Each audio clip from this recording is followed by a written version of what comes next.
बिस्मिल्लाहिर्रहमानिर्रहीम। आज जो चंद सवाल पेश किए गए हैं उनके ऊपर हमारी गुफ्तगू होगी।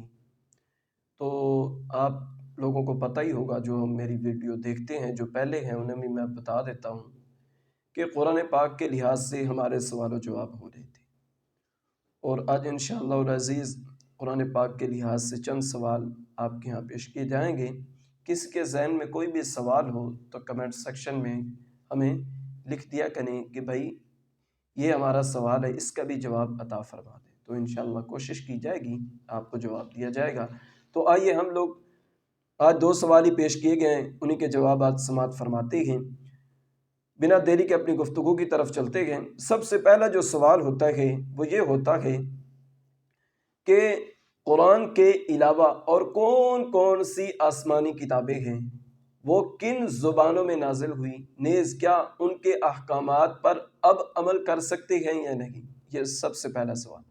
और दूसरा सवाल हुआ, तो क्या कुरान मजीद में कमी बेशी नहीं हो सकती, और जिसका ये अकीदा हो कि कुरान पाक में कमी बेशी हो सकती है वो कौन है।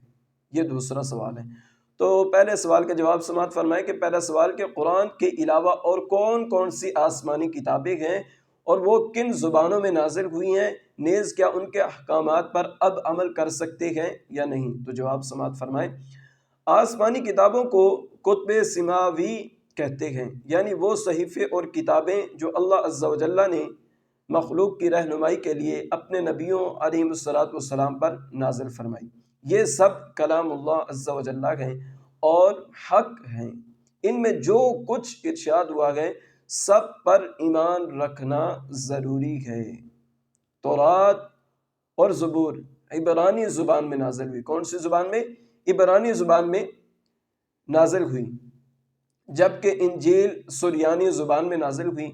चूँकि यहूदी और नसरानी ने यहूद व नसारा ने इनमें अपनी ख़वाइश से घटा बढ़ा दिया, इसलिए ये किताबें जैसे नाजिल हुई थी वैसी मिलती ही नहीं। लिहाजा अब इन किताबों के अहकामात पर अमल नहीं किया जाएगा। फिर दूसरी बात यह कि कुरान करीम ने इन किताबों की बहुत से अहकामात मनसूख कर दिए। लिहाजा अगर ये फ़र्ज़ कर भी लिया जाए कि सही तौरात व इंजील इस वक्त भी मौजूद है, तब भी इन किताबों की ज़रूरत बाकी नहीं रहती, क्योंकि कुरान करीम में वो सब कुछ है जिसकी हाजत बनी आदम को होती है। अल्लाह अकबर। और हकीकत है, इसमें कोई शक व शुबा नहीं है। जवाब जो मैंने अर्ज़ किया, आप किसी भी आलिम दीन से, किसी भी मौलाना से पूछ सकते हैं, मुफ्ती साहब से पूछ सकते हैं। हो सकता है वो अल्फाज का इजाफ़ा कर दें। मैंने तो मुख्तसर अल्फाज के ऊपर जो है ज़रूरी समझा कि इतने ही काफ़ी हैं। तो अगला सवाल होता था, तो क्या कुरान मजीद में कमी बेशी नहीं हो सकती, और जिसका ये अकीदा हो कि कुरान पाक में कमी बेशी जायज़ है तो वो कौन है। तो इसका जवाब समाअत फरमाएं।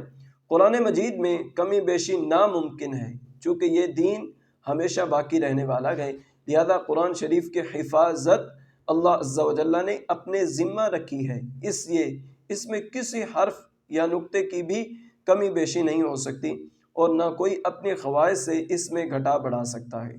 अगरचे तमाम दुनिया इसके बदलने पर जमा हो जाएं, और जो ये कहे कि कुरान शरीफ का एक भी हरफ किसी ने कम कर दिया या बढ़ा दिया या बदल दिया, वो कतअन काफिर और दारा इस्लाम से क्या है, खारिज है। उसको हम मुसलमान नहीं कहेंगे, वो मुसलमान हो ही नहीं सकता जो ये अल्फाज बोले।